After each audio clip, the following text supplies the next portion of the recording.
Hola, buenos días. Mi equipo va a presentar nuestro entendimiento del capítulo 4 de Paulo Freire, Pedagogía del Oprimido. En ese capítulo, lo primero que se menciona es el concepto de antidialogicidad, que básicamente eh, opera de una manera en la que los opresores mantienen el poder y pues manipulan el mundo para poder dominarlo de una mejor manera. Y para lograr esto utilizan principalmente cuatro estrategias, las cuales voy a explicar a continuación. La primera es la conquista. La conquista primero se basa en dominar. Los opresores dominan a los oprimidos y se encargan de mantenerlos bajo control. Ya desde hace muchos años se escucha la frase que dice que Roma habla sobre la necesidad de dar a las masas pan y circo. Y esto es una de las maneras en las que se puede pues tener bajo control, sometidos, tranquilo al pueblo. Porque si les cumples sus necesidades básicas, no están batallando tanto para comer, para, para dormir. Y luego aparte les das unas boronas de cosas positivas como entretenimiento, pues ellos realmente no van a tener la necesidad de salir del lugar de donde están. Y de esto, de ahí, nace la dependencia que tienen los oprimidos al opresor, porque el opresor es el que controla todo el sistema. Y pues el oprimido no tiene otra opción más que someterse ante el opresor para poder seguir viviendo, o al menos eso es lo que creen, que no tienen otra opción, porque es lo que le han hecho creer. La segunda estrategia es la división. Los opresores crean conflictos entre los distintos grupos que hay entre los oprimidos, porque somos personas y todas las personas somos distintas. Y dentro de un país, dentro de una comunidad, se dividen, hay subgrupos que comparten características similares. Y en estas comunidades, los opresores aprovechan esas diferencias que existen para que ellos mismos entren en conflicto, estén en contra de ellos, estén luchando entre ellos mismos. ¿Por qué? ¿Por qué se hace esto? Porque de esta manera los opresores logran que pues, el pueblo, los demás, no siquiera puedan pensar ante la posibilidad de unirse y poder rebelarse ante la persona, el grupo que hacen que, pues sí, que estén sufriendo, que estén viviendo bajo estas injusticias. Porque como están divididos, están muy ocupados viendo problemas inmediatos que han sido creados por los opresores y no pueden ver más allá de quién es el que ha creado este juego para que ellos estén abajo. No ven al verdadero enemigo. Y pues esto obviamente les conviene a los opresores, porque de esta manera pueden mantener su poder por más tiempo. Después tenemos la estrategia de la manipulación. Los opresores utilizan propaganda para hacerles creer, convencer a los oprimidos sobre que ellos tienen una inferioridad intrínseca, o sea, que ellos, su existencia es innatamente inferior pues, a los que están en el poder. Y como esto se va pasando de generación tras generación, se cree como algo natural, algo verdadero. No se cuestiona. Ni, pues sí. Y luego, además, los opresores también utilizan falsas promesas. Les dan boronas de esperanza a los sometidos de que ellos también pueden lograr llegar hasta arriba. Pero son falsas promesas. No es tan fácil. Es como, pues, la dificultad del sueño americano, etcétera. Nos prometen que podemos subir fácilmente si nos esforzamos, pero es muchísimo más difícil que eso. No todos tenemos las mismas oportunidades de llegar hasta arriba, pero como nos alimentan con estas mentiras, apaciguan al pueblo haciéndoles creer que sí pueden y así logran mantener el status quo, porque piensan que si se esfuerzan lo suficiente pueden llegar aún más arriba, cuando el juego no está diseñado para que eso sea logrado. Incluso, imaginemos, eh, para que alguien esté hasta arriba, se necesitan personas abajo. Por lo tanto, no todos podemos llegar hasta arriba. O sea, no está diseñado para esto. Continuamos. La última estrategia que tenemos aquí es la invasión cultural. Básicamente, los opresores llegan, imponen su propia cultura como norma, como algo normal. Este, y la manera en la que logran esto es con violencia. Llegan violentando y conquistan lo que quisieron conquistar, imponen sus reglas. ¿Y qué es lo que causa esto? Pues lo que causa es que se anulan las identidades culturales que existían originalmente. Y esto provoca que no haya autonomía cultural. Esto va cada vez poco a poco robando la voz de estos grupos culturales que difieren al status quo, a la normalidad que ha sido impuesta. Y el problema es que se ven a estos como minoría. Son alienados, son aislados de la sociedad, porque se supone que, entre comillas, la mayoría, que es la que se acopló al status quo es la normalidad. Pero esto no es cierto. Y esto provoca que las otras culturas se les va quitando su voz. Ya no se les ve como iguales, se les ve como algo inferior, algo que no es importante. Y obviamente esto pues los motiva aún menos con a ver cuál es el poder que realmente tienen para poder hacer una revolución. Y por esta misma razón, incluso en el video que vimos, se menciona que toda revolución, si es auténtica, debe de nacer de una revolución cultural. ¿Por qué? Porque si nos cuestionamos de dónde viene la cultura, la sociedad, las comunidades en las que vivimos, las normas con las que nos regimos día a día, podemos realmente ver lo equivocado, todas las debilidades, todos los huecos que hay, y así podemos crear algo realmente justo. Porque al ver los huecos que existen, podemos plantear una sociedad que sea realmente justa, que no sea nacida de la opresión bajo una violencia e invalidación. Para Freire, la dialogicidad es mucho más que solamente sentarse a conversar entre dos personas, sino que es un acto de amor, respeto y colaboración, lo cual implica que es un proceso horizontal donde todos los participantes deben de participar como iguales, compartiendo sus experiencias, pero aprendiendo el uno del otro. Freire menciona que tanto el alumno como el profesor tienen el mismo derecho de conversar y es un proceso basado en el respeto mutuo, donde cada uno llega a ser capaz de reflexionar críticamente acerca de lo que se está discutiendo y ambos tienen el mismo poder al momento de hablar.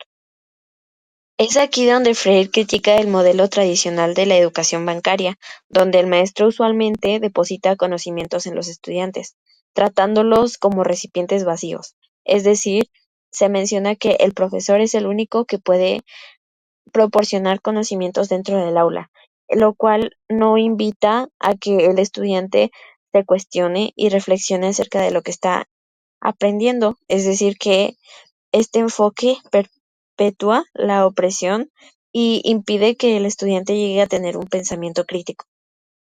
El diálogo auténtico no es solo hablar, es praxis. Se trata de la reflexión y acción donde se unen para transformar la realidad. además de que el diálogo fomenta la conciencia crítica y permite a los oprimidos entender y cambiar su situación de forma que favorezca a ambos, al profesor y al estudiante. Para Freire, el diálogo solo es posible si se basa en el amor para, para que tanto los estudiantes como el profesor puedan cambiar el mundo y el pensamiento crítico para poder analizar la realidad en profundidad, ya que sin diálogo no hay comunicación y sin comunicación no hay educación. Freire también menciona que la dialogicidad es el antídoto contra la antidialogicidad, característica de los sistemas opresores. Mientras que el diálogo nos ayuda a unirnos y a reflexionar críticamente, la antidialogicidad divide, manipula y silencia, evitando que los estudiantes sean capaces de cuestionarse o invitarlos a reflexionar.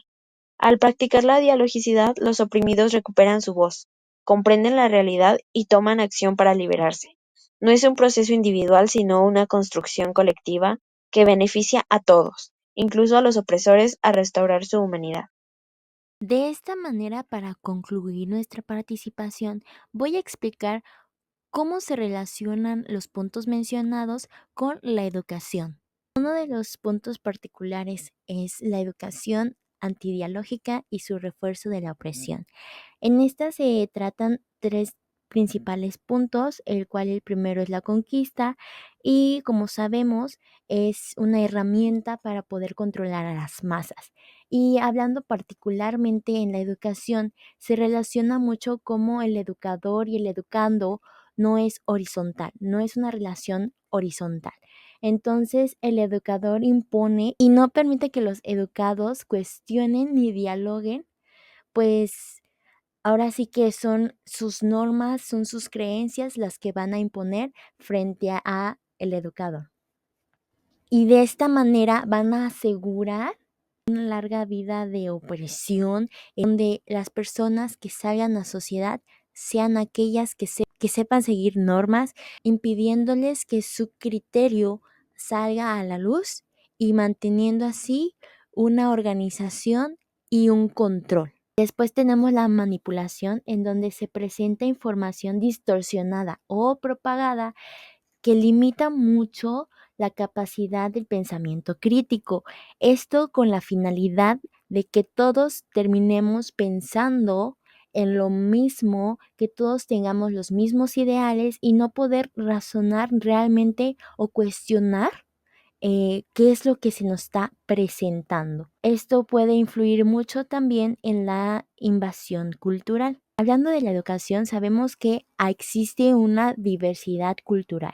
Entonces, al momento de que el educador impone estas creencias, estos valores, estos costumbres que van fuera del lugar de cuales han formado al estudiando, es una manera de controlar que todos tengan los mismos ideales.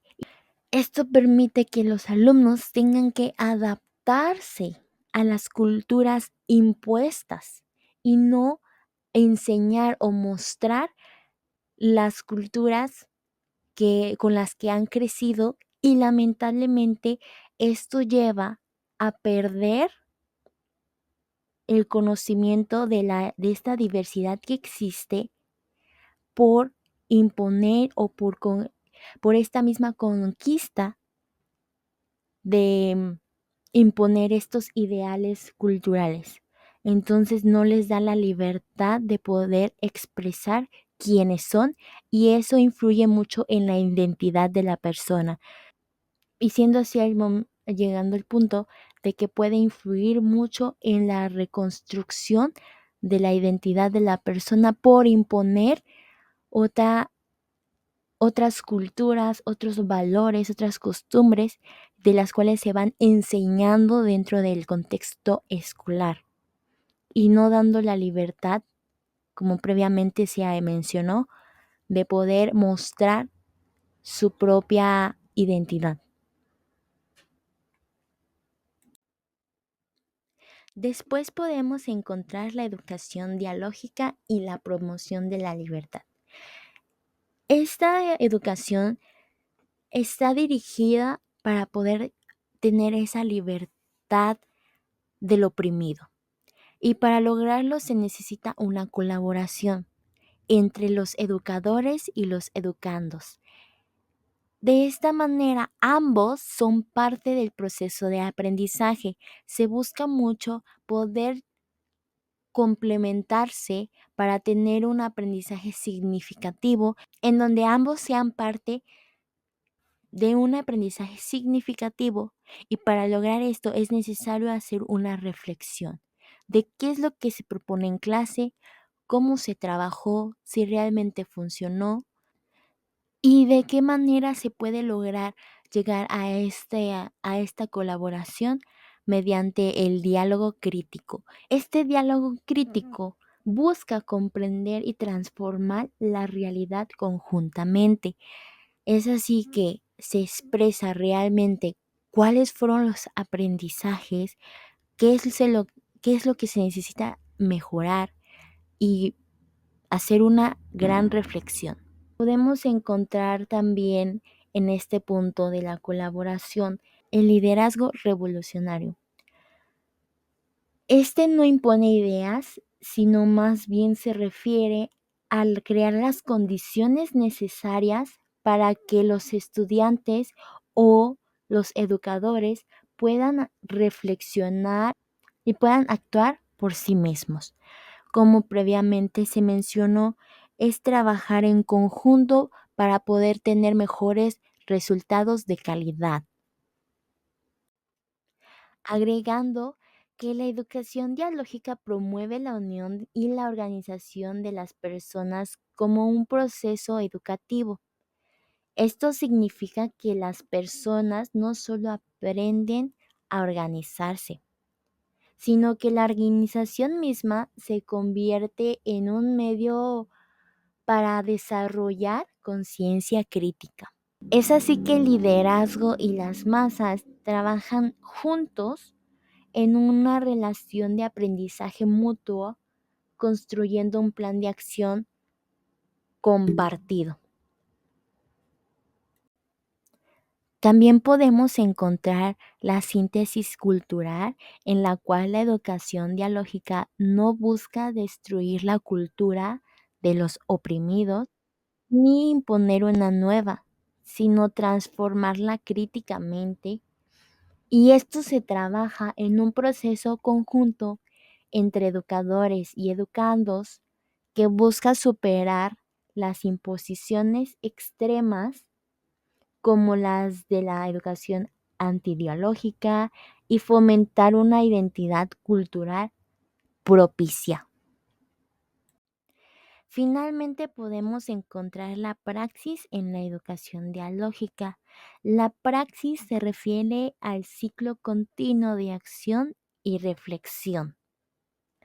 En esta implica que educadores como educandos analicen su realidad para poder realizar una transformación social.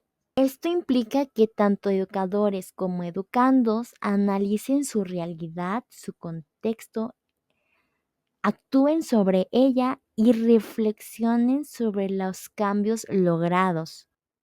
Podemos encontrar la praxis que se divide en dos.